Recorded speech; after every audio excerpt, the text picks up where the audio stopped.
Oramos pelas vidas que o Senhor vai nos entregar. Nós oramos pelas vidas, Senhor, que o Senhor trará no dia 6 e no dia 12 de julho, para que esta casa seja chamada casa de oração, que haja libertação, que haja cura, que haja poder, que haja manifestação. Oh Deus, nesses dias, que o Senhor visite a tua igreja poderosamente, nos dando um banquete de salvação.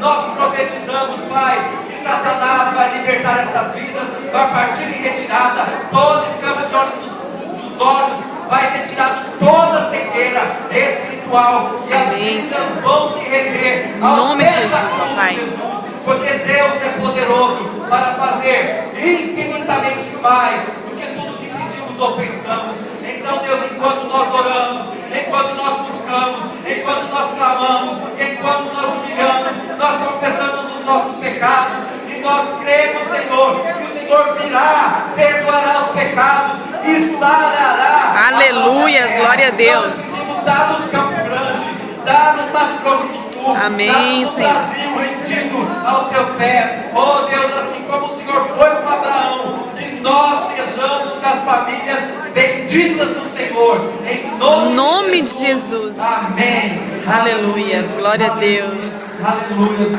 Glorifica o nome do Senhor.